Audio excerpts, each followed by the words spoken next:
జమిలీ ఎన్నికలకు కేంద్ర కేబినెట్ ఆమోదం తెలిపింది. దేశవ్యాప్తంగా ఒకేసారి ఎన్నికల నిర్వహణకు మాజీ రాష్ట్రపతి రామ్నాథ్ కోవింద్ రూపొందించిన నివేదికను మంత్రివర్గం ఆమోదించింది. ఈ శీతాకాల సమావేశాల్లో వన్ నేషన్ వన్ ఎలక్షన్ బిల్లును ప్రవేశపెట్టనున్నారు.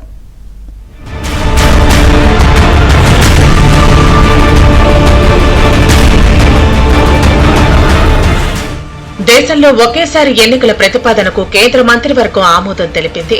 జమిలీ ఎన్నికల సాధ్యాసాధ్యాల పరిశీలనకు ఏర్పాటు చేసిన మాజీ రాష్ట్రపతి రామ్నాథ్ కోవింద్ నేతృత్వంలోని కమిటీ సమర్పించిన నివేదికను కేబినెట్ ఆమోదించింది. ప్రధానమంత్రి నరేంద్ర మోదీ అధ్యక్షతన సమావేశమైన మంత్రివర్గం రామ్నాథ్ కోవింద్ కమిటీ ఇచ్చిన నివేదికను పరిశీలించింది. అనంతరం ఆమోదం తెలిపినట్లు కేంద్ర మంత్రి అశ్విని వైష్ణవ్ వెల్లడించారు.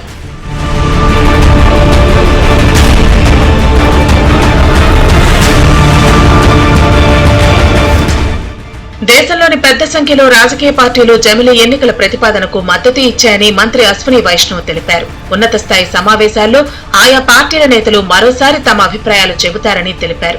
జమిలీ ఎన్నికలను దేశాన్ని బలోపేతం చేసే అంశంగా వర్ణించారు.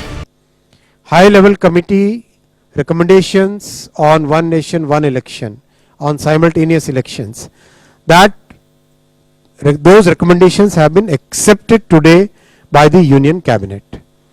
And as you are aware, 1951 से 1967 तक इलेक्शन साइमल्टेनियसली होते थे. उसके बाद में 1999 में लॉ कमीशन ने अपनी 170th रिपोर्ट में रिकमेंड किया था कि one election to Lok Sabha and all legislative assemblies in 5 years होना चाहिए, जिससे कि देश में डेवलपमेंट चलता रहे. जो बहुत सारा खर्चा होता है इलेक्शंस के कारण वो न हो. बहुत सारा लॉ एंड ऑर्डर और क्रिमिनल जस्टिस सिस्टम जो बाधित हो जाता है, because policeman are totally deployed in maintaining the election law and order. वो सब जो बड़ा एक मिशन, बहुत बड़ा एक डिसरप्शन रहता है, वो न हो. और एक तरीके से जो आज का यूथ है, జమిలీ ఎన్నికలు నిర్వహించేందుకు ఎన్డీఏ సర్కారు ఉవ్విళ్లూరుతుండగా ప్రతిపక్ష కాంగ్రెస్ మాత్రం తీవ్రంగా వ్యతిరేకిస్తోంది. జమిలీ ఎన్నికలు సాధ్యం కావని కొట్టిపారేస్తోంది.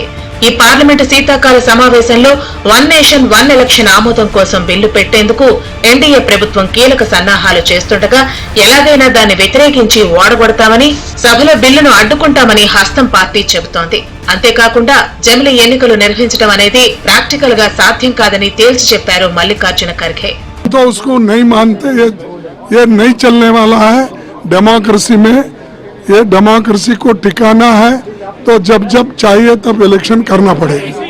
ఎన్డీఏ సర్కారు హయాంలోనే జమిలీ ఎన్నికలు అమలు చేసి చూపుతామని కేంద్ర హోంమంత్రి అమిత్ షా ఇటీవల స్పష్టం చేశారు. మరోవైపు ప్రధాని మోదీ సైతం జమిలీ ఎన్నికల గురించి ప్రస్తావించారు. దేశవ్యాప్తంగా ఏటా ఏదో ఒక రాష్ట్రంలో ఎన్నికలు జరుగుతున్నాయని తెలిపారు. వీటి ప్రభావం దేశ పురోగతిపై పడుతుందని ఆందోళన వ్యక్తం చేశారు.